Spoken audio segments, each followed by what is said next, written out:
జీవించెదను నీ కొరకే దేవా. ఈ లోకంలో జీవించెదను నీ కొరకే దేవా. నా ప్రియ యేసు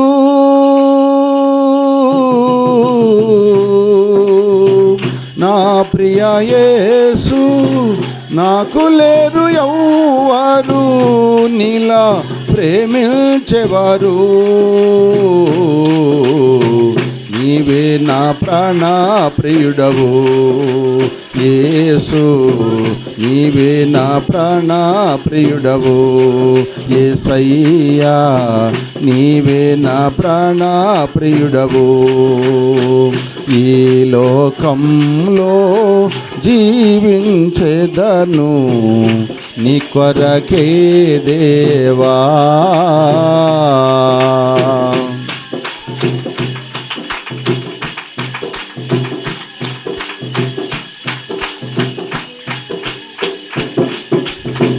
తల్లిదండ్రి బంధువులు నన్ను విడిచిపోయినా విడువనని నాకు వాగ్దానమిచ్చితివి. తల్లిదండ్రి బంధువులు నన్ను విడిచిపోయినా విడువనని నాకు వాగ్దానమిచ్చితివి. ఎంత లోతైనది నీ ప్రేమ, నిన్ను విడిచినే బ్రతకలేను. ఎంత లోతైనది నీ ప్రేమ, నిన్ను విడిచినే బ్రతకలేను. నా ప్రియ యేసు,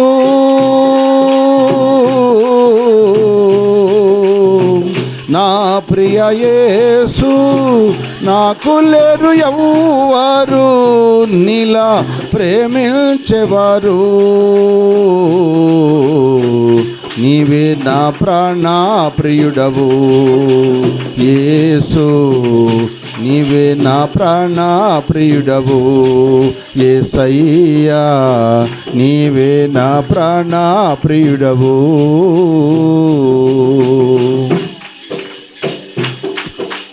గ్లోరీ, స్తోత్రం.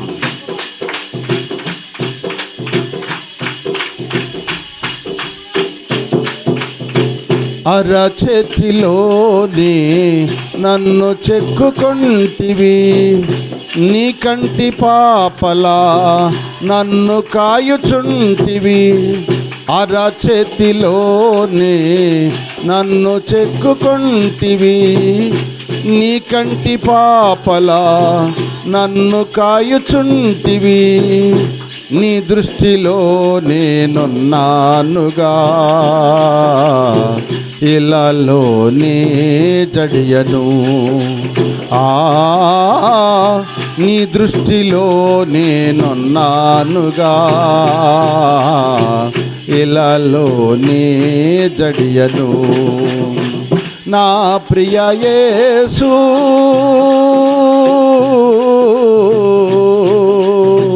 నా ప్రియ యేసు, నాకు లేరు ఎవ్వరు నీలా ప్రేమించేవారు. నీవే నా ప్రాణ ప్రియుడవు యేసు, నీవే నా ప్రాణ ప్రియుడవు యేసయ్యా, నీవే నా ప్రాణ ప్రియుడవు, నీవే నా ప్రాణ ప్రియుడవు యేసయ్యా, నీవే నా ప్రాణ ప్రియుడవు. ఈ లోకంలో జీవించెదను నీ కొరకే దేవా.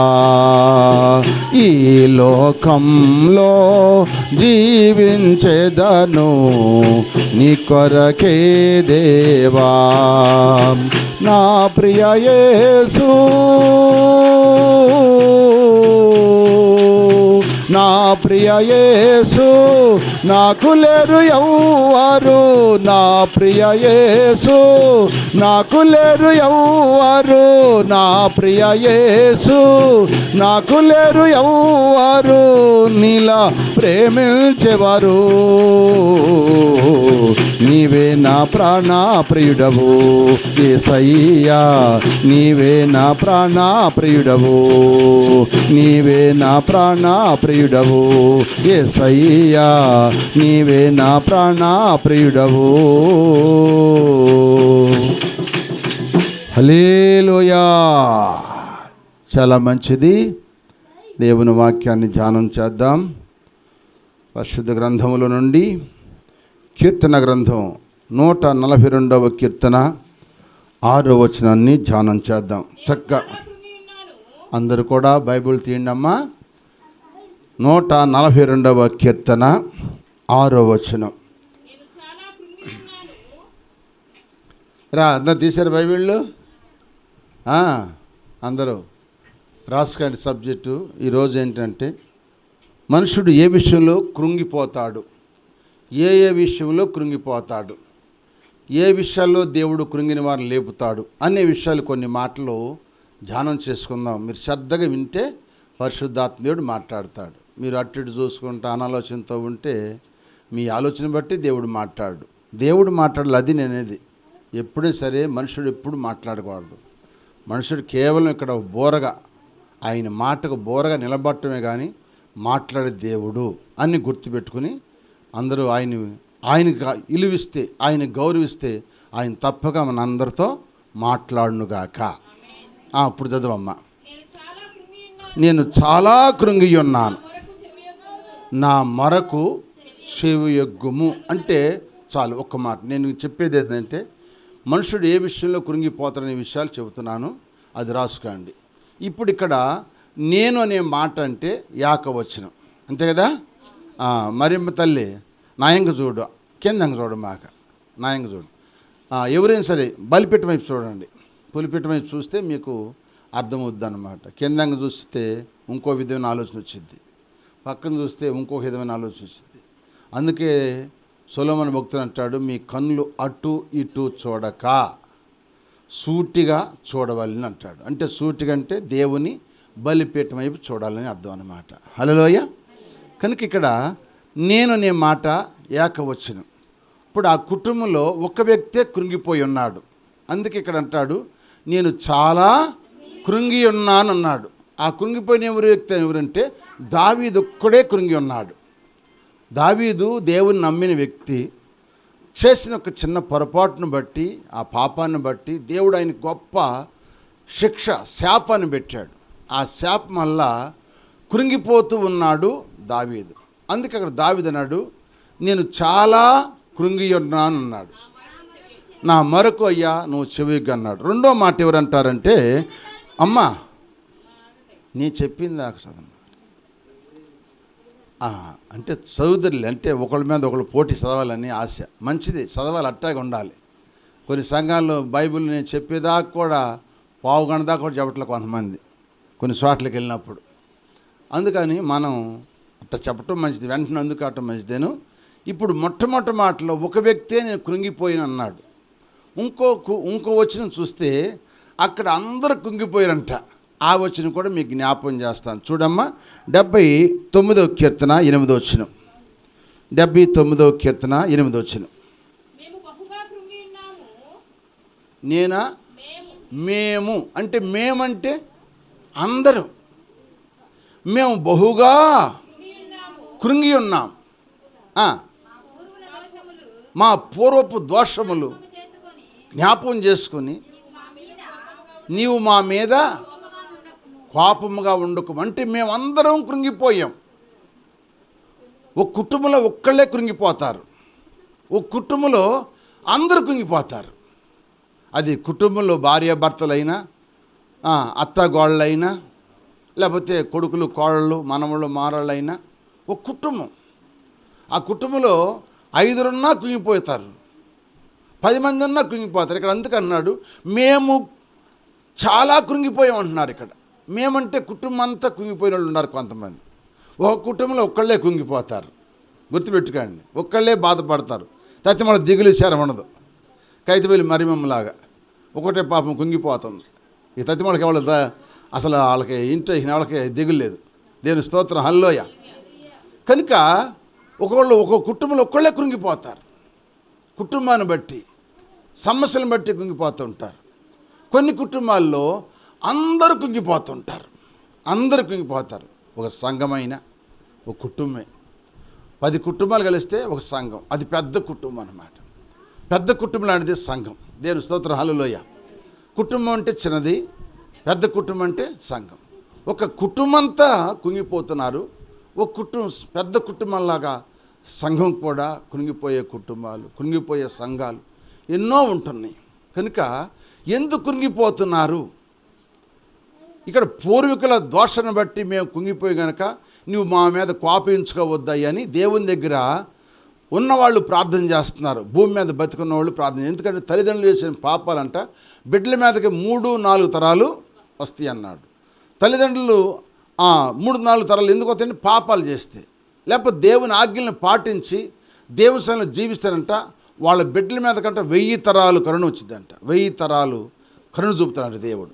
కనుక వీళ్ళందరూ కుంగిపోయారు. చాలామంది కుంగిపోతున్నారు. ఒక ఇంట్లో ఒక్కళ్ళే కుంగిపోతారు, లేకపోతే సంఘంలో ఒక్కళ్ళే కుంగిపోతారు.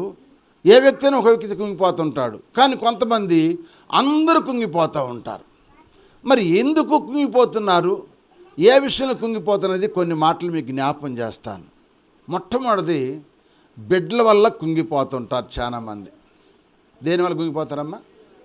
బిడ్డల వల్లే కుంగిపోతుంటారు. బిడ్డల వల్లే చాలామంది కుటుంబాల్లో, మంచి పేరు కలిగిన కుటుంబాలు, పరువు కలిగిన కుటుంబాల్లో బిడ్డల వల్ల కృంగిపోయే కుటుంబాలు చాలా ఉన్నాయి. దేని స్తోత్రం, హల్లెలూయా. మీకు మాట జ్ఞాపం చేస్తాను. ఇప్పుడు ఆదికాండం 34వ అధ్యాయంలో ఒక వ్యక్తి మనకు కనపడతాడు. చదవండి. ఆదికాండం 34వ అధ్యాయం.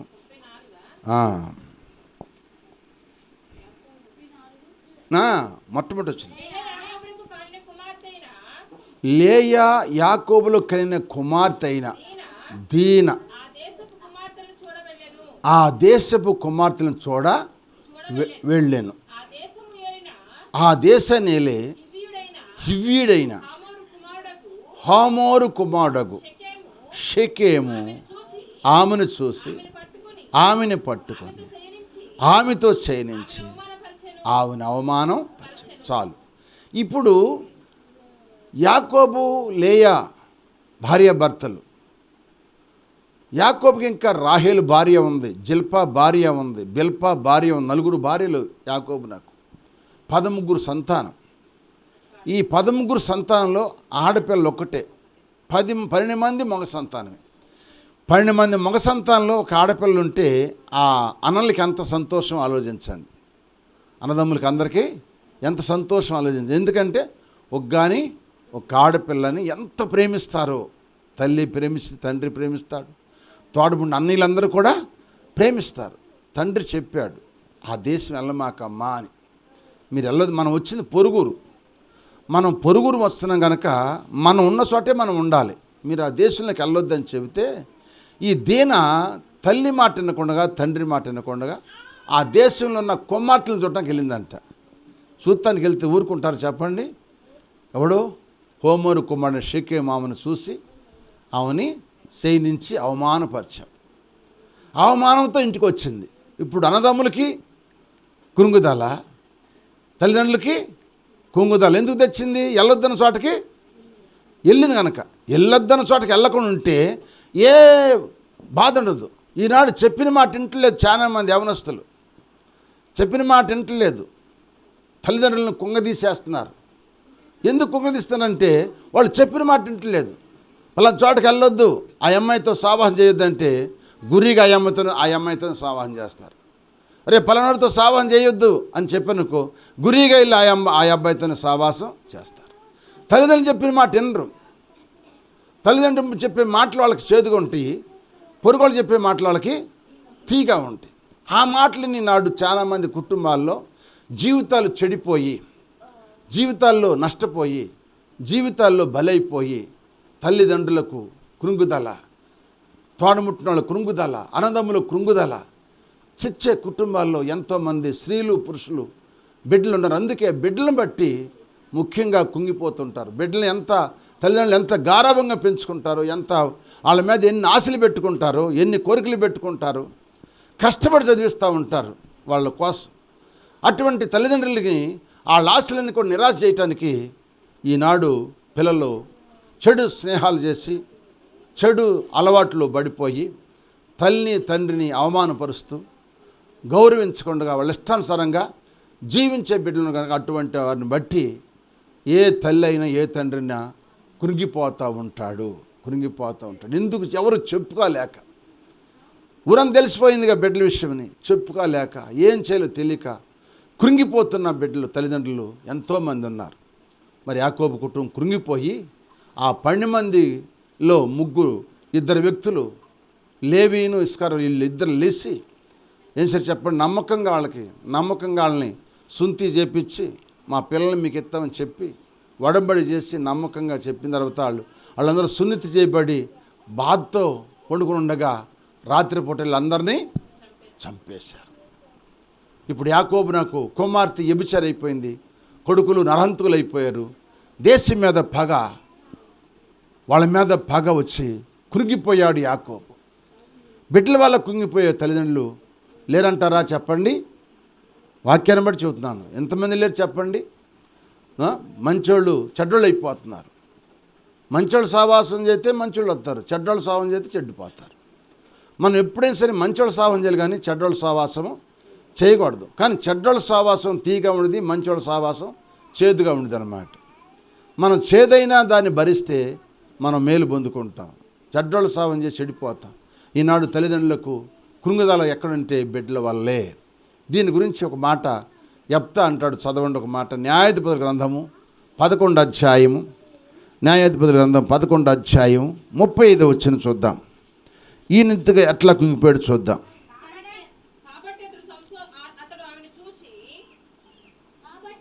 కాబట్టి అతడు ఆమెను చూసి తన బట్టలు చింపుకొని, అయ్యో నా కుమారి, నీవు నన్ను బహుగా కృంగజేసితివి, నీవు నన్ను తల్లడిల్లువారు చేయవారితో ఒకదానివై. చూడండి, యెఫ్తా అనే ఒక ఆయన తన బిడ్డను బట్టి ఏడుస్తున్నాడు. తల్లి, నువ్వు నన్ను బహుగా కృంగజేసావని అడుగుతున్నాడు. కృంగిపోతారు బిడ్డల వల్ల. అందుకే యేసుప్రభువు చెప్పిన మాట ఏంటంటే, అమ్మలారా, యెరూషలేము కుమార్తెలారా, నా కొరకు మీరు ఏడవద్దు, మీ బిడ్డల కొరకు ఏడవండి, మీ కొరకు ఏడవండి అని చెబుతున్నాడు. ఈనాడు బిడ్డల కొరకు, కుటుంబం కొరకు ఏడ్చే తల్లులు కావాలి. అలా ఏడ్చే తల్లులు ఉంటే మరణం అంట ఇంటి కిటికీలు రాకుండా దూరం అయిపోయింది అంట. ఈనాడు బిడ్డల కొరకు ఏడ్చే తల్లులు లేరు. బిడ్డలను పెంచుతున్నారు కానీ గారాబంతో పెంచుతున్నారు. వాళ్ళు కావాల్సిందంత కొని పెడుతున్నారు, వాళ్ళు అడిగిందల్లా ఇస్తున్నారు. వారికి ఏ డ్రెస్సులు కంటే ఆ డ్రెస్సులు కొని పెడుతున్నారు, ఏ మోడల్ కావాలంటే ఆ మోడల్ కొని పెడుతున్నారు. కొనిపెట్టక ఏం చేస్తావు? కన్నా అందుకు మరి కొనిపెట్టవా, వాళ్ళు అట్టుండారు, వీళ్ళు ఇట్టుండారు, నేను ఎట్టుండాలి అని అన్నప్పుడు తల్లిదండ్రులు అప్పో సప్పో తెచ్చి ఏది కావాలంటే అది కొనిపెడుతున్నారు. మంచిదే, కాదంటలేదు. కానీ వాళ్ళ కొరకు కనీసం గంట సేపు అన్నా నీ ఇంట్లో కానీ నీ సంధిలో కానీ వచ్చి ప్రార్థన చేసుకుంటున్నావా నీ బిడ్డల కొరకు? యేసుప్రభువు అదే చెప్పాడు కదా, యెరూషలేము కుమార్తెలారా, నన్ను చూసి రొమ్ము కొట్టి నడుస్తున్నారు, ఏడవద్దు, మీ కొరకు మీ బిడ్డల కొరకు ఏడవమని చెప్పాడు. ఏడ్చే తల్లులు కావాలి. పెంచడం గొప్పతనమే, కానీ ఆ పెంపకంలో దేవుని దగ్గర కన్నీరు గార్చి మనం ఏడిస్తే ఆ ఏడుపు దేవుడు ఆలకించి మన బిడ్డలను దారి తప్పకుండా తిన్న దారిలో ఆ దేవుడు నడిపిస్తాడు. హల్లెలూయా, హల్లెలూయా. ఇక్కడ యెఫ్తా ఎందుకు ఏడుస్తున్నాడు, ఎందుకు కృంగిపోయాడంటే బిడ్డ తప్పుడుదని కాదు కుంగిపోయింది. కుమార్తె తప్పుడుదని కాదు, కుమార్తె చాలా గొప్పది. ఆమె ఒక్కనొక్క కుమార్తె అయినా ఆయన ఎంత గారముతో పెంచినా కూడా ఆయన దేవుని భయభక్తులు పెంచాడు. ఎవరు యెఫ్తా అంటే ఎవరు తెలుసా?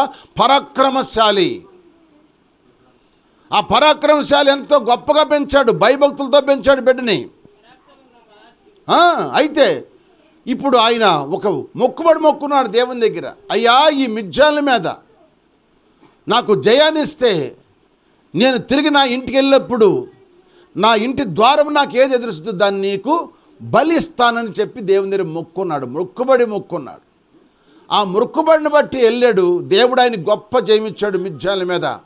పరాక్రమశాలైన యెఫ్తా అందరినీ కూడా హతము చేసి అందరిని చంపేసి సంతోషంతో దేవుడు నా పట్ల గొప్ప కార్యం జరిగించాడు, గొప్ప విజయాన్ని చెంది సంతోషంతో వస్తూ ఉన్నాడు.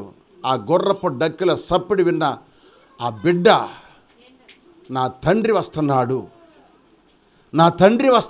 అని తండ్రిని చూసి చాలా కాలం అయిందని తండ్రి మీద ఆశతో, తండ్రి మీద ప్రేమతో తంబుర తీసుకుని ఆ సితార వాంచుకుంటా తండ్రి కంటే ఎదురొచ్చిందంట. హల్లెలూయ. ఎందుకు? మా నాన్న వస్తున్నాడు అని. అది చూడగానే ఆయన గుండె అక్కడే జారిపోయింది. ఎందుకంటే దేవుని మొక్కున్నా కదా, నా ఒక్కను కుమార్తెని ఎలా ఇవ్వాలని ఏడుస్తూ ఆ గుర్రం మీద దిగి జారి వచ్చి కుమార్తెని కౌగిలించుకుని మోకాళ్ళ మీద కృంగిపోయి, కుమారి, నువ్వు నన్ను బహుగా కృంగజేసావంటే ఆ బిడ్డ ఏమంటుంది చూడండి అక్కడ గొప్ప మాట. ఆమె నా తండ్రి అంటే దేవుని నువ్వు మాట ఇచ్చున్నావా? నీ నోటి నుండి బయలుదేరిన మాట దేవుని స్తోత్రం. తండ్రి మాట వినే బిడ్డలు, తల్లిదండ్రుల మాట వినే బిడ్డ అన్నమాట. నువ్వేమనుకున్నావో తండ్రి అది నా పట్ల నెరవేర్చుకో.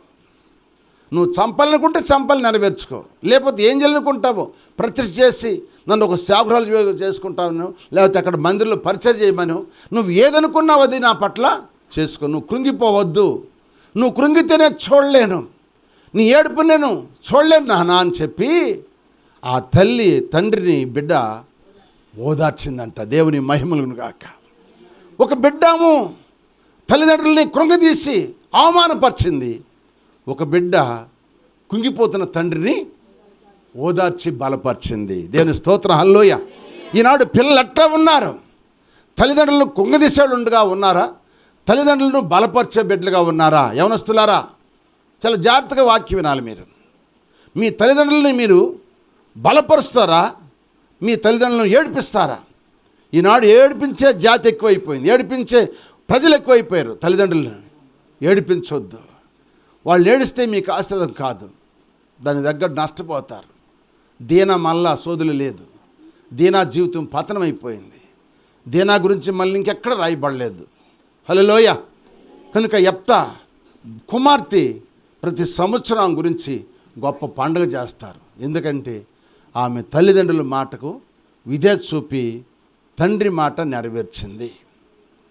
అందుకే మొట్టమొదట ఏ విషయంలో తల్లిదండ్రులు కుంగిపోతారంటే బిడ్డల విషయంలో. ఈ వాక్యం అర్థమైన ఒకసారి స్తోత్రం చెప్పండి. యవనస్తులు చెప్పండి. యవనస్తులు ఓపిక లేదు, లోకాసులు ఎక్కువైపోతున్నాయి. ప్రార్థనకు వస్తున్నారు కానీ లోకాసులు ఎక్కువైపోతున్నాయి. లోకాసుల్లో పడితే ఏమైపోతుంది చెప్పండి? పతనం అయిపోతాం. ఏ దినమో ఏం జరిగిందో తెలియదు. లోకాసుల్లో పడమాకండి, తల్లిదండ్రుల మాట నుండి. అందుకంటాడు, నువ్వు భూమి మీద దీర్ఘాయుష్మంతులుగా జీవించాలంటే నీ తల్లిని తండ్రిని సన్మానించు. అప్పుడు భూమి మీద నీవు దీర్ఘాయుష్మంతులుగా దీవించబడతావు, ఆయుష్ పొడిగించబడుతుంది. హల్లెలూయా. అంతేగాని తల్లిదండ్రులను ఏడిపిస్తే ఎప్పుడు చచ్చిపోతాం? మనకి చచ్చిపోతాం. జాగ్రత్త. అందుకని కృంగదీసే బిడ్డలుగా ఉండొద్దు, తల్లిదండ్రులను సన్మానించే బిడ్డలుగా ఉండండి. దేవుడు ఆశీర్వదించునుగాక. మొదటి పాయింట్. రెండో పాయింట్, శ్రమల్లో కుంగిపోయి వాళ్ళు ఉన్నారు. శ్రమల వల్ల చూడండి, ఒక మాట మీకు జ్ఞాపకం చేస్తాను. కీర్తన 38వ కీర్తన 6వ వచనం. 38వ కీర్తన 6వ వచనం. నేను శ్రమ చేత మిక్కిలి కృంగి ఉన్నాను, దినమెల్ల దుఃఖాక్రాంతుడినై. ఏమంటున్నాడు? సంచరిస్తున్నాను, దినమల్లా నేను కృంగిపోతున్నాను శ్రమల వల్ల. అది శ్రమల చేత మిక్కిలి కుంగిపోతున్నారు. శ్రమలు అంటే చెప్పండి, అప్పులు. మొట్టమొదటిది ఏంటంటే అప్పులు. అప్పులు ఉన్నవాళ్ళు ఎప్పుడు వాళ్ళకి అదే శ్రమ, అదే కుంగిపోతాం. ఎందుకంటే ఎవళ్ళు వచ్చి డబ్బులు అడుగుతారు. ఏమండి, ఈరోజు ఇంట్లో ఆర్థిక పరిస్థితిని బట్టో లేకపోతే సుఖ విలాసాల కొరకు వారాల దగ్గర డబ్బులు తెచ్చుకుంటున్నారు. వారాల దగ్గర తీసుకున్నప్పుడు సంతోషం తీసుకోవటం, కట్టేటప్పుడు ఎంత బాధపడుతున్నారు చూడండి. వారాలు కట్టాలయ్యా. శనివారం వాళ్ళు అంట, బుధవారం అంట, ఆదివారం అంట, సోమవారం, అన్ని వారాల్లో వాళ్ళు ఉన్నారంట, వారాల వాళ్ళు. మరి వీళ్ళందరి దగ్గర తీసుకున్నప్పుడు అప్పులు కుంగజేవే మనిషిని చేస్తాయి లేదా? శ్రమ చేత నేను కృంగి ఉన్నాను. కొంతమంది అప్పుల్లో కృంగిపోతూ ఉంటారు. కొంతమంది శ్రమ అంటే వ్యాధులు, బలహీనతలు తగ్గవు, ఎన్ని వాడినా కూడా తగ్గ ఆ శ్రమ చేత అట్టే కృంగిపోతుంటారు. ఈ కృంగే వారిని ఎవరు లేవనెత్తాలంటే దేవుడు లేవనెత్తాలి. అందుకే ఇవన్నీ ఎందుకు వచ్చినాయి అంటే మనం చేసుకున్న దాన్ని బట్టి వస్తాయి. అప్పులు కూడా మనం చేసుకున్న దాన్ని బట్టి వస్తాయి. ఇప్పుడు పక్కింటోడు పొలం వండుకున్నాను అనుకో, మన దగ్గర డబ్బులు లేవు, మనం ఆ అన్నమే వండుకుని ఆ పచ్చడి చేసుకుని ముద్దింటే సరిపోదా? కాదు. వాళ్ళు ఉండరు కనుక ఇప్పుడు మా పిల్లలు ఏడుస్తున్నారు, వీళ్ళ కోసం అప్పో సప్పు ఎత్తురాబోయ్ అనిద్ది. పిల్లలు ఏడుస్తారు, వాళ్ళు తింటున్నారు, వీళ్ళు ఏడుస్తారు. అప్పో సప్పు ఎత్తురామంటే ఇప్పుడు ఆడి ఆడ కోసం ఆడికి అప్పో సప్పో తెచ్చేస్తాడు. ఇప్పుడు తినటం అయిపోయింది, ఇప్పుడు అప్పు తెరవాలి కదా. ఇలాంటి అప్పుల్లో కృంగిపోయేవాళ్ళు కోళ్ళు, అప్పుల్లో కుంగిపోయి కదమ్మా. ఆనాడు రొయ్యి చెర్లు నష్టాలు వచ్చి ఎంతమంది చచ్చిపోయారు, పొలాలు అమ్ముడు బాక ఎంతోమంది అప్పుల్లో చచ్చిపోయిన ఉన్నారు, మానసికంగా బాధలు పడి చచ్చిపోయి ఉన్నారు, వ్యాధులతో శ్రమలతో బాధపడ్డాడు. శ్రమ, ఈ శ్రమలు అన్నమాట. శ్రమలు నేను కుంగిపోతున్నాను అంటాడు. కొన్ని విషయాల్లో చాలామంది కృంగిపోతూ ఉన్నారు. ఎవరో చెప్పుకోలేని విషయాలు ఉంటే కొన్ని వాటిల్లో కుంగిపోతుంటారు. మనకు తెలుసు ఒక స్త్రీ బైబిల్లో ఉంది, రక్తస్రావ రోగి. 12 సంవత్సరాల మట్టి రక్తస్రావ రోగంతో కుంగిపోయి శ్రమతో బాధపడుతుంది. తన దగ్గర ఉన్న డబ్బంతా ఖర్చు పెట్టింది, అయినా ఆమెకు సుఖము లేదు, స్వస్థత లేదు, ఏమీ లేదు. శ్రమలోనే బాధపడుతుంది. కానీ శ్రమలో బాధపడుతుంది, కానీ అంత అవజేసుకున్న తర్వాత అప్పుడు దేవుడు జ్ఞాపకం వచ్చాడు. ఆ దేవుడు జ్ఞాపకం వచ్చి ఏమంటుంది, ఇప్పుడు నేను వెళ్ళి ఆయన వస్త్రం ముడితే బాగుపడతాను అనుకుని మనసులో అనుకుని విశ్వాసం ఉంచి ఆ ప్రభువారు వెళ్తున్నప్పుడు ఆ నేల నుండి పాక్కుంటా తల్లి వెళ్ళి ఆయన వస్త్రాలు పట్టుకుందంట. పట్టుకోగానే ఏమైంది, ఆ రక్తధార కట్టడిపోయింది, నిలిచిపోయిందంట, ఆగిపోయిందంట. ఆగిపోగానే యేసయ్య అంటాడు, పేతురు నన్ను ఎవరో ముట్టారయ్యా అన్నాడు. పేతురు అంటాడు, అయ్యో ఇంతమంది నీ మీద పడుతున్నారు కదా, అనుకుంటున్నారు కదా, అందరూ 100,000 మంది జనం అనుకుంటే ఎవరని చెప్పుకుంటామంటే, అది కాదు పేతురు, నన్ను ఎవరో ప్రత్యేకంగా తాకారు, నాలో ఉండి ప్రవాహం వెళ్ళిందని చెప్పినప్పుడు ఆ సంగతి తెలుసుకున్న ఆ రక్తస్రావ రోగి అయిన స్త్రీ అంటుంది, అయ్యా నేనే అన్నప్పుడు, అమ్మా నీ శ్వాసమే నిన్ను స్వస్థపరిచింది, సమాధానం కలిగింది. అప్పుడు దాకా ఆమెకి శ్రమల్లో బాధపడింది. ఆ బాధలో ఇప్పుడు దేవుడు స్వస్థపరిచాడు, సమాధానం కూడా ఇచ్చాడు. శ్రమలో మనం ఆయనకి మొరబెడితే దేవుడు మనకు ఉత్తరం ఇచ్చే దేవుడు. హల్లెలూయ. శ్రమలో మొరబెట్టే వారికి ఉండాలి. హల్లెలూయ. అందుకే భక్తుడు సొలొమోను అంటాడు, శ్రమ దినమన్న సామెత గ్రంథం శ్రమ దినమని అంటాడు. ఏది 24:10 అంటాడు, శ్రమ దినమన్న కృంగినట్లా చేతగానుడు అవుతావు. శ్రమల్లో కుంగిపోతున్నారు చాలామంది. దేవుని వాక్యం వింటే కృంగం మనం. దేవుని వాక్యం వింటే ఎప్పటికైనా దేవుడు నన్ను లేవనెత్తాడు అని ధైర్యం ఉంటుంది. వాక్యం వింటే, వాక్యాన్ని అర్థం చేసుకుంటే. వాక్యాన్ని అర్థం చేసుకోకుండా ఏదో ఇన్ని ఊరుకుని నువ్వు అలాగే చేస్తుంటే నువ్వు ఇంకా కుంగిపోతావు. కృంగిన వారిని లేపేదేవుడే కానీ కుంగిన వారిని కుంగినట్టుగా అనిసే దేవుడు మన దేవుడు కాదండి. శ్రమలో మనం కుంగిపోవద్దు. శ్రమలో ఆయన్ని మనం కలిగి జీవిస్తే కృంగుదల నుంచి పైకి లేవని దేవుడు ఆయన. అందుకని రెండో వేషంలో కుంగిపోతానంటే మానవుడు శ్రమలో అనగా అప్పుల వల్ల, రోగాల వల్ల, ఆర్థిక పరిస్థితుల వల్ల మనుషుడు కృంగిపోతున్నాడు అంటే ఎవరికి చెప్పుకోలేని బాధల వల్ల కృంగిపోతూ ఉంటాడు. రెండో విషయం. మూడో విషయం ఏంటంటే మీకు జ్ఞాపకం చేస్తాను చూడండి, కీర్తన గ్రంథము 3వ విషయము 57వ కీర్తన 6వ వచనం చదవమ్మ. నా అడుగులు చిక్కించుకొనుటకై అమ్మ వారు ఒలవడ్డిరి, నా ప్రాణము కృంగి ఉన్నది. అది అంటే ఇక్కడ ఏం చెబుతున్నాడు, వీళ్ళు ఎవరంట నా అడుగులు చిక్కించుకునే వాళ్ళు ఎవరంటే శత్రువులు. శత్రువులు చిక్కించుకోవాలని నాకు గుంట తవ్వారయ్యా, నేను కృంగిపోతున్నాను అని చెప్పి భక్తుడు ప్రార్థించాడు. అంటే శత్రువుల వల్ల కుంగుదల. శత్రువులు అంటే ఎవరు? మనకి విరోధస్తులు, సాతాను శక్తులు. స్వతం చెప్పండి. మనకి విరోధస్తులు అంటే సైతానే. దేవుని బిడ్డలకి ఎవరు విరోధం? సైతానే. సైతాన్ని మనం కృంగదీస్తూ ఉండేది. సైతాన్ని కృంగదీసేసింది అనమాట. ఏబును కృంగదీలా, ఏబైని కృంగదీసేసింది. 10 మంది బిడ్డలను చంపేసింది, ఆస్తి అంతా పాడు చేసింది, ఒళ్ళంతా రోగం పెట్టేసింది, కృంగదల చేసింది. ఎవరంటే శత్రువు. ఆ శత్రువు నుంచి కృంగిపోతున్న మనము. ఆ శత్రువు ఏంటంటే మనకు శత్రువు ఇంకోటి ఏంటంటే మన శరీరమే మనకు శత్రువు. ఇంకోటి మన శరీరం కూడా మనని కృంగతీసేసింది. మన శరీరకి ఏముంటుంది అంటే కోరికలు ఉంటాయి, శరీరానికి ఆలోచనలు ఉంటాయి, శరీర కోరికలు ఉంటాయి. కనుక ఈ శరీర కోరికలు తీర్చుకోవడం కొరకు చేసి ఇప్పుడు శరీరం ఏమైపోయిందంటే కృంగిపోతుంది. సాతాను కృంగదేస్తూ ఉన్నది. దాన్ని మనం జయించాలంటే దేవుని దగ్గర ప్రార్థన చేసుకోవటమే. హల్లెలూయా. వాక్యం వింటున్నాం కనుక ఈ కృంగుదాల నుంచి దేవుడు మనం లేవనెత్తాడు. కనుక లేవనెత్తాడు ఉన్నాడని చెప్పి మనం కృంగిపోవద్దు. ఒకటి బిడ్డల వల్ల కృంగిపోయి ఉండారు, 2 శ్రమల వల్ల అప్పుల వల్ల కృంగిపోయి ఉండారు, 3 శత్రువుల వల్ల కుంగిపోయి ఉండారు. హల్లెలూయా. శత్రువు నాయడ సంతోషించక శోధనలో నుండి ఉద్ధరించితివి. శత్రువు నాయడ సంతోషించక శోధనలో నుండి ఉద్ధరించితివి.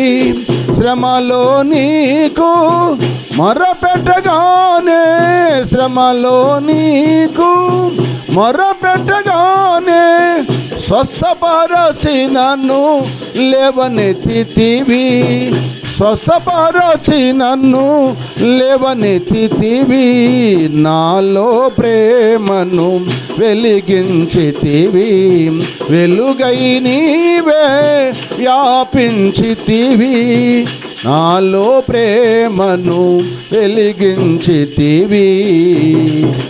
హల్లెలూయా. శత్రువుల వల్ల కుంగిపోయేవాళ్ళు, సాతాను శక్తులు బట్టి ఎంతమంది కుంగిపోతున్నారో. సాతాను రకరకాలుగా మనుషులను కృంగదీసేస్తుంది. రకరకాలుగా ఇంట్లో సాతాను బయలుదేరి రకరకాలుగా కృంగదీస్తుంది. సాతాను కనపడిద్దా? కనపడదు. కనపడకుండా దాన్ని చేసే పనులన్నీ మనిషిని కృంగదీస్తూ ఉన్నది. అదే శత్రువు. కనుక ప్రియమైన దీని బిడ్డలారా, ఈ విధంగా కుంగిపోతున్నారు. 4వ పాయింట్ కూడా మీకు చెబుతాను చూడండి. 4వ పాయింట్ ఒక మాట మీకు జ్ఞాపకం చేస్తాను. 2వ కొరింథీయులు రాసిన పత్రిక మొట్టమొదటి అధ్యాయం 8వ వచనం. 2వ కొరింథీయులు రాసిన పత్రిక మొట్టమొదటి అధ్యాయము 8వ వచనం. సహోదరులారా,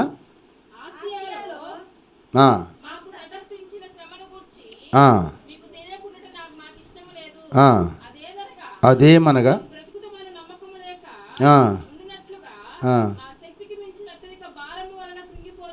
ఏ భారం అంట?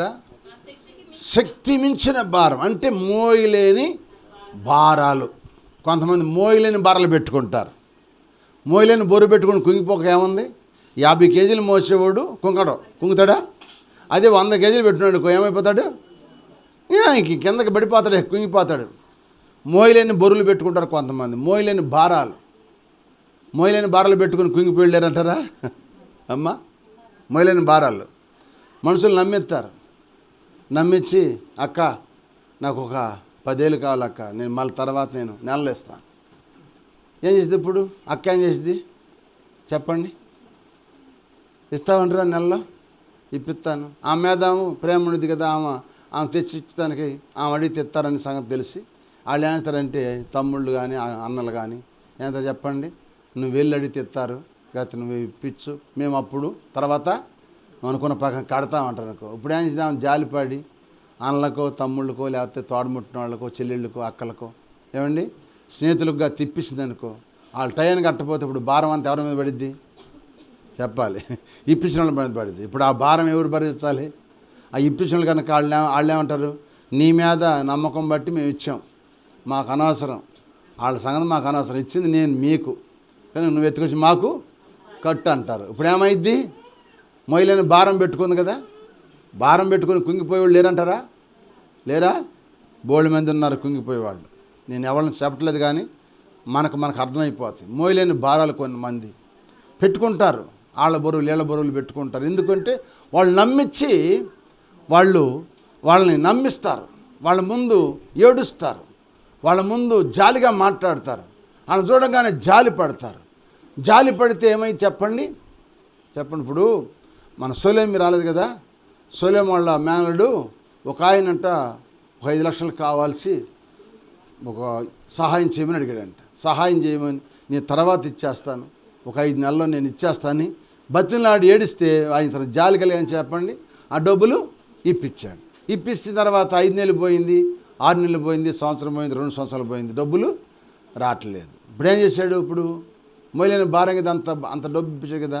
ఇప్పుడు ఏం చేశాడు? మేనతో చెప్పాడు, అక్క ప్రార్థన చేయండి అక్క, నేను నమ్మిచ్చి ఒక అతను ఇచ్చాను డబ్బు, అతను డబ్బులు ఇవ్వలేదు, నేను చాలా బాధపడుతున్నాను, కుంగిపోతున్నాను చెబితే, సరేలే అయ్యని ప్రార్థన చేసి, అయ్యా నీ డబ్బులు వస్తాయి, మరి దేవునికి నువ్వు ఏమన్నా ఇస్తావా అంటే, ఇస్తాను అక్క అన్నాడంట. అప్పుడు ప్రార్థన చేసింది పాపం, ఆ ప్రార్థన దేవుడు ఆలకించాడు, ఆ డబ్బులు వచ్చేసినాయి. దేవుని స్తోత్రం. హల్లెలూయా. వస్తే ఏం చేసి చెప్పండి, మందిరానికి 10,000 అనుకున్న ఆయన 20,000 వచ్చి ఇచ్చాడు. హల్లెలూయా. అంటే ప్రార్థనలో అంత శక్తి ఉందన్నమాట. అందుకే మోయలేని భారాలు మనము పెట్టుకోకూడదు, ఎవరి మీద పెట్టుకోకూడదు. ఎవరిని నమ్మినా వాళ్ళు ఇస్తామంటారు, ఆ టైంకి ఇయ్యలేరు. ఈపోతే అది ఎవరి మీద పడిదంటే అడ్డం వాళ్ళ మీదే పడిద్ది. అడ్డం వాళ్ళ మీద పడిద్ది కనుక ఎవరైనా జాగ్రత్తగా ఉండటం నేర్చుకోవటం. ఈ మోయలేని బరువులు ఆనాడు అపోస్తలుడైన పౌలు గారు కూడా వాళ్ళ భారాలన్నీ మోయలేక కుంగిపోయాడంట. కృంగి ఉపవాసాలుండి ప్రార్థన చేశాడంట. దేవుని స్తోత్రం. హల్లెలూయా. ప్రభునందు ప్రేమ. ఇప్పుడు ఏం చెప్పాను? 4 విషయాలు. దేని వల్ల కుంగిపోతాడు మనిషి? మొట్టమొదట బిడ్డల వల్ల కుంగిపోతారు, రెండవది శ్రమల వల్ల కుంగిపోతారు, మూడవది శత్రువుల వల్ల కుంగిపోతారు, నాలుగవది శక్తి మించిన పనులు భారాలు చేసుకుంటే కుంగిపోతాము. అలాంటివి ఉంటే ఈ వాక్యం ద్వారా సరి చేసుకోవాలని ప్రభు పేట మనం చేస్తున్నాం. కానీ ఇకని అలాంటి పరిస్థితి అయిపోయింది, ఇక నా పని అయిపోయింది, నాకు సావే ఇకని గతి, ఇక నా పని అంతా అయిపోయింది అనుకున్న వాళ్ళకి ఇప్పుడు వీళ్ళని లేవనెత్తి దేవుడు ఒక ఆయన ఉన్నాడు. ఆయనే మన ప్రభు అయిన యేసుక్రీస్తు వారు. ఆయన ఏం చేస్తాడో చూద్దాం. ఇప్పుడు యెషయా గ్రంథం 51వ అధ్యాయం, యెషయా గ్రంథం 51వ అధ్యాయం 14 వచనం చదవండి. యెషయా గ్రంథము 51వ అధ్యాయం 14 వచనం. అమ్మా, కృంగబడిన వారు త్వరగా విడుదల పొందును, అతడు గోతిలోకి పోడు, చనిపోడు, ఆహారం తప్పదు. నేను నీ దేవుడైనా. అబ్బా, ఎంత గొప్ప మాట అన్నారు చూడండి. ఇక్కడ ఏమంటారంటే వీళ్ళు కృంగబడిన వారు అంటే, వీళ్ళు కృంగబడిన వారిని లేవనెత్తాడు దేవుడు. వారు చనిపోరు, వాళ్ళు చనిపోరు, గోతిలోకి పోరు. అతనికి ఆహారం తప్పదంటే కడుపు నుండి ఎప్పుడు రోజు ఆహారం తింటాడు. ఎందుకంటే నేను నీ దేవుడనే యెహోవా, నేనే ఘోషించినట్లు నేనే. అబ్బా, స్తోత్రం చెప్పండి. నువ్వు ఏ విషయంలో కృంగిపోయి నా బ్రతుకు ఇంతే అనుకుంటావో ఆ బ్రతుకులు దేవుడు నేను ధైర్యపరుస్తున్నాడు. తెలుసో తెలియకో చేసిన పనులు కృంగిపోతున్న నీవు దేవుని సందికి వచ్చి ఏడుస్తుంటే దేవుడు అంటాడు, నువ్వు కృంగిపోవు, నువ్వు చనిపోవు, నువ్వు గోతిలోకి పోనివ్వను, నువ్వు ఆహారం నీకు తప్పదు, నువ్వు ఆహారం తింటావు, నేను నీకు దేవుడినైన యెహోవా నేనే అని దేవుడు ఏమని చెప్పండి బలపరుస్తున్నాడు. ఈ మధ్య ఉదయకాల సమయంలో ఎవరు ఏ విషయం, ఈ 4 విషయాలు ఎవరు కుంగిపోతున్నారో వాళ్ళకి ఆదరణకరమైన మాట యేసయ్య చెప్తున్న మాట ఏంటంటే, మీరు కృంగిపోరు అంటున్నాడు. స్తోత్రం చెప్పండి. మీరు కృంగిపోరు, మీరు చచ్చిపోరు, మీరు గోతులకి పోరు, మీరు అన్నం తినకుండా ఉండరు, తింటారు. హల్లెలూయా. నేను మీకు దేవుడినై ఉన్నాను. నిజంగా ఆయన మన దేవుడై ఉంటే ఈ కృంగిన వారందరినీ కూడా దేవుడు పైకి లేవనెత్తునుగాక. నువ్వు ఏవే విషయాల్లో కృంగిపోయావో, ఏవే విషయాల్లో నువ్వు నశించిపోయావో ఆ టెంట్ నుంచి దేవుడు అంటే నిన్ను కృంగదీసినవా, నిన్ను లేవనెత్తి ఎత్తైన స్థలంలో కూర్చోబెట్టి దేవుడు ఆయన. ఇంకో మాట చూడండి, కీర్తనలు 145వ కీర్తన 14 వచ్చింది చూడండి. ఎక్కడ కూర్చోబెడతాడు చూద్దాం. అబ్బా, ఇక్కడ అంటాడు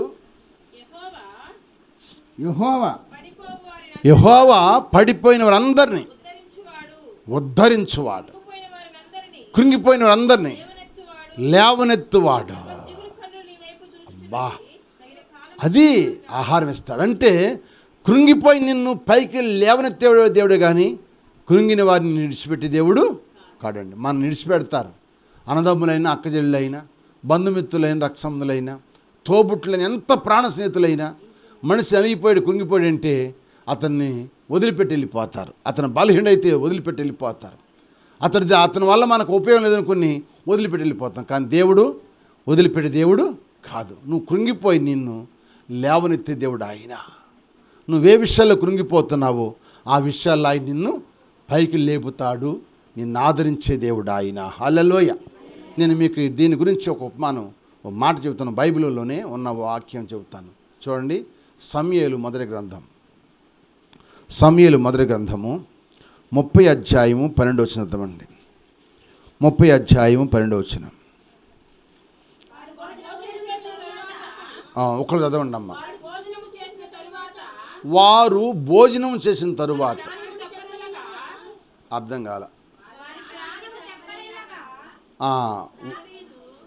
వాని ప్రాణము తెప్పరిల్లగా దావీదు, నీవు ఏ దేశపు వాడవు, నువ్వెక్కడి నుండి వచ్చితివని వాడిని అడిగాను. అందుకు వాడు, నేను ఐగుప్తులో పుట్టాను, అమాలేకీయుల ఎడల ఒకరిని దాసునై తిని 3 దినముల కిందట నేను కాయిలా పడగా నా యజమాను నన్ను విడిచిపెట్టి పోయెను. మేము దండెత్తి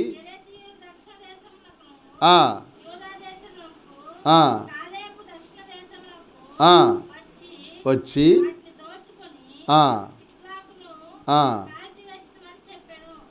చాలండి. ఇప్పుడు ఈ వ్యక్తి ఎవరంటే అమాలేకుడు, ఐగుప్తుడు. ఐగుప్తుడు అమాలేకు దేశానికి వచ్చి ఒకని దగ్గర పనివాడుగా, దాసుడుగా పనిచేస్తున్నాడు. అమాలేకుడు అతను చేసినన్నాళ్ళు బాగా వాడుకున్నాడు. వాడుకున్న తర్వాత ఇప్పుడు అమాలేకులు ఏం చేశారంటే ఇతనికి జ్వరం వచ్చింది, ఇతనికి జబ్బు చేసింది. 3 దినాల మట్టి పని చేయలేకపోతున్నాడు. పని చేయలేని వాడిని ఏం చేయాలి చెప్పండి? ఏంటి, కృంగిపోయాడు. రోగం వచ్చి కృంగిపోయాడు, పైకి లెగలేకపోతున్నాడు. జ్వరం బాగా వచ్చేసింది. 3 రోజుల మట్టి ఆహారం లేదు, నీరసం వచ్చేసింది, కృంగిపోయాడు. ఈ కృంగిపోయిన వాడిని ఏం చేయాలి చెప్పండి? యజమానుడు ఇన్నాళ్ళ మట్టి నాకు ఎంతో సేవ చేశాడు, నాకెంతో పనిచేశాడు, నన్ను ఎంతో పరామర్శించాడు, నాకెంతో ఉపకారంగా ఉండి నాకెంతో మేలు చేశాడు. ఇలాంటి కృంగిపోయాడు కనుక వాడికి నేను బాగు చేయాలి, వాడిని బాగు చేస్తే మళ్ళీ నాకు పని చేసి పెడతాను అనుకోవాలి లేదా? అనుకోకుండా అమాలేకుడు ఏంటంట, వాడిని విడిచిపెట్టి వాడు అక్రంగా దొంగతనంగా సొమ్మను దోసుకుని వెళ్ళిపోయాడంట. ఇప్పుడు కుంగిపోయి ఉన్నాడు. ఇప్పుడు దావీదు గారు వస్తుంటే దారిలో పడిపోయి ఉన్నాడు జబ్బు చేసి. కృంగిపోయి ఉండి అల్లాడిపోతున్న వ్యక్తిని దావీదు గారు చూశాడు. చూసి భోజనం పెట్టాడు. అంటే 3 దినాల మట్టి భోజనం లేదు కదా. 3 దినాల మట్టి భోజనం లేకపోతే ఆ ఆకలికి తట్టుకోలేక ఉన్నాడు గుర్తెరిగి దావీదు ఏం చేస్తాడు, అతను భోజనం పెట్టి దాహం ఇచ్చిన తర్వాత అతను ప్రాణము తెప్పరిల్లగా అప్పుడు అంటాడు, నువ్వు ఏ దేశపు వాడవు అన్నాడు. నువ్వు ఎక్కడి నుంచి అంటే అప్పుడు చెబుతాడు, అయ్యా నేను ఐగుప్తుడిని, అమాలేకుడు దాసుడుగా జీవిస్తున్నాను, నాకు బలహీనత వస్తారు, నన్ను విడిచిపెట్టి వాళ్ళు వెళ్ళిపోయారని చెప్పినప్పుడు దావీదు అంటాడు, ఇప్పుడు బలం పొందుకున్నావు కదా, వెళ్ళి నీ నీ యజమాని దగ్గరికి వెళ్ళి ఉండమంటే అప్పుడు అంటాడు, ఆయన అంటాడు ఏమంటాడంటే, అయ్యా నీవు నేను నిన్ను చంపననియు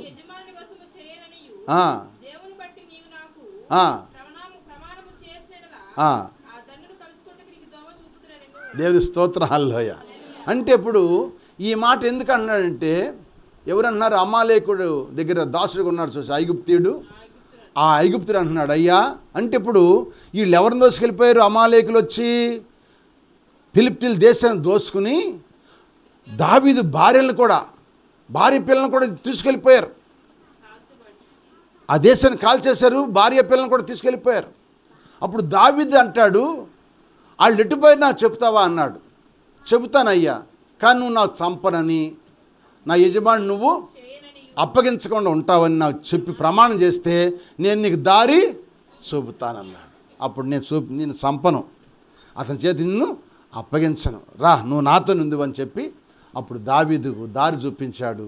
దావీదు జయించి ఏం చేయాలంట? భార్య బిడ్డలను తీసుకుని రక్షించుకుని వచ్చాడు. దేవుని స్తోత్రం. హల్లెలూయా.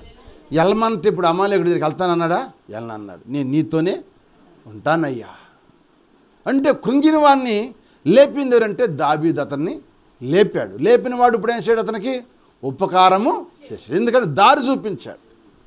ఐగుప్తుడిని లేపాడు, కృంగిన వాడిని లేపితే ఒకనాటికి అతను ఏం చేశాడు? అతను దారి చూపించి తన భార్య బిడ్డలను దక్కేటట్టుకు చేశాడు. అలాగే మనము కూడా దావీదు దేని సదృశ్యం? యేసుప్రభు వారికి సాదృశ్యం కొన్నాడు. కృంగిపోయిన మనని, మన సంఘాన్ని, లేకపోతే మన కుటుంబాన్ని, కృంగిపోయిన మనలను ఆయన మనకు ఆహారం ఇచ్చి, మనకు సమృద్ధినిచ్చి, మనకు తెప్పరలు చేసి మనల్ని బలపరిచింది కనుక ఇప్పుడు మనం ఏం చేయాలి చెప్పండి? ఆయన మార్గం మనము అందరికి చూపించాలి. స్తోత్రం చెప్పండి. ఎవరి మార్గాన్ని? యేసయ్య మార్గాన్ని అందరికి మనం చూపించాలి. మనం ఒకప్పుడు ఏ స్థితిలో ఉన్నాము, ఏ స్థితిలో కుంగిపోయాము, ఏ స్థితిలో జీవించాము, ఎటువంటి అపాయాల్లో ఉన్నాము, చేతబడి శక్తులతోనూ, దురాత్మ శక్తులతోనూ, వ్యాధులతోనూ, బాధలతోనూ చచ్చిపోయే స్థితిలో ఉన్నప్పుడు దేవుడు మనల్ని ముట్టి బాగు చేసి మనం బ్రతికించాడు కనుక, కృంగిని మనం లేనతుడు కనుక ఇప్పుడు మనం ఆయన మార్గంలో మనం నడుచుకుంటా ఆ మార్గాన్ని 10 మంది మనం చూపించదట్టుకుంటే దేవుడు మనల్ని ఆశీర్వదించునుగాక. హల్లెలూయా. అందుకే దావీదు ఎవరు సాదృశ్యం అంటే యేసు వారు సాదృశ్యంగా ఉన్నాడు. కృంగిపోయిన ఐగుప్తుడు దేని సాదృశ్యం అంటే సంఘానికి లేకపోతే మన కుటుంబానికి సాదృశ్యంగా ఉన్నాడు. మనందరినీ కాపాడు దేవుడు ఉన్నాడు. కృంగిన మనలను లేవనెత్తి దేవుడు, మనం పైకి లేవనెత్తి ఏ విషయంలో కుంగిపోయావో ఆ విషయం దేవుడు నిన్ను లేవనెత్తి దేవుడు మనకు ఉన్నాడని నువ్వు నమ్మితే తప్పక దేవుడు దావీదు ఐగుప్తుడు సహాయం చేసి అతన్ని ఆశీర్వదించినట్టుగా దేవుడు మనందరిని ఆశీర్వదించునుగాక. కృంగిన మన జీవితాలను దేవుడు పైకి లేవనెత్తునుగాక. చూడండి, నాకు మాట చెబుతాను. 116వ కీర్తన 6వ వచనం చదువు. 116వ కీర్తన 6వ వచనం. యెహోవా సాధువులను కాపాడువాడు, నేను కృంగి ఉండగా ఆయన నన్ను రక్షించెను. నా ప్రాణమా యెహోవాను విస్తరింపజేసి ఉన్నాడు. దేవుని స్తోత్రం. హల్లెలూయా. దేవుడు ఎవరిని కాపాడుతాడు? సాధువుల్ని, కృంగిన వారిని లేవనెత్తి కాపాడు దేవుడు ఆయన. నువ్వు ఏ విషయంలో కృంగిపోయావో ఈరోజు వాక్యం వింటున్నావు కనుక ఈ వాక్యాన్ని బట్టి నువ్వు కృంగిపోతే, బిడ్డల విషయంలో కృంగిపోయావా, శ్రమంలో కృంగిపోయావా, అప్పుల భారంలో కృంగిపోయావా, ఆర్థిక పరిస్థితుల్లో కృంగిపోయావా, అనుకోకుండా మోయలేని బరువులు ఎత్తుకుని కృంగిపోయావా, ఏ విషయంలో కృంగిపోయావో కృంగి నిన్ను ఆయన లేవనెత్తానికి సిద్ధంగా ఉన్నాడు. లేవనెత్తానికి సిద్ధంగా ఉన్నాడు. మరి ఆయన మీద నువ్వు నమ్మకం ఉంచుతావా? ఐగుప్తుడు అన్నాడు చెప్పండి, నువ్వు నన్ను చంపనంటే, నన్ను అతనికి అప్పగించకుండా ఉంటే నేను నీకు దారి చూపిస్తానన్నాడు. ఓకే, చూపించు, నువ్వు నాతోనే ఉంటావు, నాతోనే ఉంది, నాతోనే జీవిస్తావు, ఇక నువ్వు కృంగుదల నీకు ఉండదని చెప్పాడు. యేసయ్యతో మనతో యేసయ్య ఉంటాడు. ఇంకా మనం కృంగిపోం. నువ్వే విషయంలో కృంగిపోయావో ఈరోజు నువ్వు జ్ఞాపం చేసుకుని దేవుని సన్నిధిలో నువ్వు అడిగితే దేవుడు కృంగిన వారిని లేవనెత్తి దేవుడు, పైన పెట్టి దేవుడు, ఆయన ఉన్నతమైన స్థలంలో నిలబెట్టే దేవుడు. ఒకవేళ అప్పుల్లో కుంగిపోయావా, నిన్ను అప్పు ఇచ్చేవాడుగా చేస్తాడంట. నీ తలగా చేస్తా కానీ తోగ్గా చేయన్నాడు. నిన్ను పై వరకు ఉంచుతా కానీ కింద వాడికి ఉంచుతానన్నాడు. శత్రులు నీ త్రావును వస్తే 7 తావులు నేను పారదలుతా అన్నాడు. నిన్ను దీవిస్తా అన్నాడు.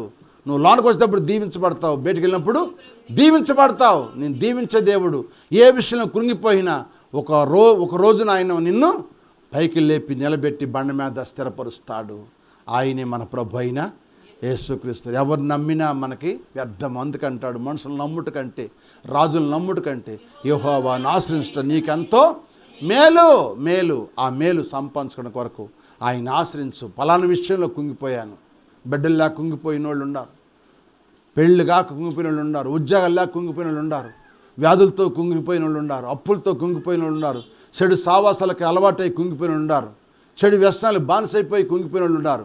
వీళ్ళందరూ కూడా యేసయ్యా నువ్వు తప్ప నన్ను ఎవరు పైకి లేవనెత్తరయ్యని యేసయ్య పాదాలు పట్టుకుని ఏడిస్తే నిన్ను ఏ స్థితిలోనూ పడిపోయి ఆ స్థితి నుంచి ఆయన పైకి లేపి నిన్ను నిలబెట్టునుగాక. ఆఖరి మాట చెప్పి ప్రార్థన చేసుకుందాం, టైం వస్తుంది. ఆఖరి మాట చెప్పి ప్రార్థన చేస్తాను. 60 గ్రంథం 63 అధ్యాయం 7వ వచనం చదవమ్మ, ప్రార్థన చేసుకుందాం. 63 అధ్యాయం 7వ వచనం చూడండి. యెహోవా జ్ఞాపకర్తలారా, యెహోవా మనకు చేసిన వాటన్ని బట్టి, యెహోవా కృపాతిశయములు, యెహోవాకు స్తోత్రములు గానము చేతును, ఆయన వాత్సల్ని బట్టి, కృపా బాహుళ్ని బట్టి, ఇశ్రాయేలు వంశస్థులకు ఆయన చూపిన ఆ మహా కనికరమును నేను ప్రకటన చేస్తాను. హల్లెలూయా, హల్లెలూయా, హల్లెలూయా. ఆయన్ని ప్రకటన చేయాలి మనం. ఆయన మనల్ని ఆశీర్వదించే దేవుడు, ఆయన మన బలపరిచే దేవుడు, ఆయన మనల్ని లేవనెత్తే దేవుడు, ఆయన మన కాపాడే దేవుడు కనుక ఆయన దగ్గర మనందరం కూడా ఏ విషయంలో కుంగిపోయావో ఈ రోజున కృంగి నిన్ను లేవనెత్తానికి రాత్రి ఉదయకాలం నీతో నాతో మాట్లాడుతున్నాడు. ఈరోజు నాతో మాట్లాడాడు అనుకున్న వాళ్ళు ఒకసారి చేయొద్దండి. ఈ రాత్రి ఈ ఉదయకాలం దేవుడు నాతో వాక్యం ద్వారా మాట్లాడాడు అని అన్నవాళ్ళు చేయొద్దండి, మిమ్మల్ని దేవుడు లేవనెత్తును కాక. మీరు చెయ్యెత్తే మీరు సిగ్గుపడకుండా ఈ రోజున దేవుడు నాతో మాట్లాడాడు అని నువ్వు చేయెత్తే సిగ్గుపడకుండా దేవుడు నిన్ను పైకి ఆ చేయబట్టుకుని లేపుతాడు. కుంగిపోయాడు సముద్రంలో. ఎవరు చెప్పండి? పేతురు గారు సముద్రంలో కుంగిపోతున్నాడు. అంటే లోకంలో కుంగిపోతున్నప్పుడు వెంటనే చేయబట్టుకుని లేవనెత్తాడు. అలాగే నువ్వే విషయంలో కుంగిపోతున్నావో నీ చెయ్యి ఆయన వైపు చూపు, నీ చేతులు ఆయన వైపు చాపు. నీ చేతులు ఆయన పట్టుకుని పైకి లేపి నిన్ను స్థిరపరిచి, నిన్ను సంతోషపరిచి, నిన్ను ఆనందపరిచి, నీకు దీర్ఘాయునిచ్చి నేను గనుడుగా గనురాలుగా దేవుడు చేయునుగాక. అట్టి కృపా దేవుని కలగటం కొరకే ఆ యేసయ్య నీతో నాతో ఈ ఉదయకాలం మాట్లాడే కనుక మోకరించండి, ప్రార్థన చేసుకుందాం. చేతులెత్తి ప్రార్థన చేయండి. నా చేయి పట్టుకయ్యా, నేను కృంగిపోయినయ్యా, నన్ను లేవనెత్తయ్యా. ఇప్పుడు జ్వరం వచ్చిన పడిపోతాడు, చేయబట్టుకు లేపితేనే లెగుస్తాడు. నీరసం వచ్చిన చేయబట్టుకుంటేనే లెగుస్తాడు, చెయ్యిస్తే లెగుతాడు. ఈ రాత్రి ఈ ఉదయకాలం నువ్వు చెయ్యిస్తే, నువ్వు చెయ్యి చూపిస్తే ఆయన వైపు నీ చెయ్యి చాపు, నీ చెయ్యి పట్టుకుని ఆయన నేను లేపుతాడు. ఏ విషయంలో కృంగిపోయావో, బిడ్డల విషయంలోనా, లేకపోతే శ్రమల్లోనా, శత్రు విషయంలోనా, మోయలేని బారలు పెట్టుకుని కుంగిపోయావా, నిన్ను కృంగిన దేవుడు నేను లేపటానికి చెయ్యి చూపిస్తున్నాడు. ఆయన చెయ్యి ఉంది, ఆయన చెయ్యి పైన ఉంది, మన చెయ్యి కింద ఉంది. నువ్వు ఈ ఉదయకాలం నువ్వు చెయ్యి పైకెత్తే నీ చెయ్యి పట్టుకోవడానికి ఆయన సిద్ధంగా ఉన్నాడు.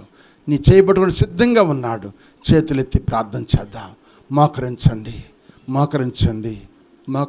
చెయ్యి ఎత్తి, అయ్యా నా చెయ్యి పట్టుకయ్యా, నేను కుంగిపోయినయ్యా, పలానా విషయంలో కుంగిపోయానయ్యా, నా కృంగుదల నుంచి నన్ను పట్టుకుని పైకి లేపని నువ్వు అడిగితే ఇప్పుడు తప్పక నీ చేయి పట్టుకుని లేవనెత్తునుగాక.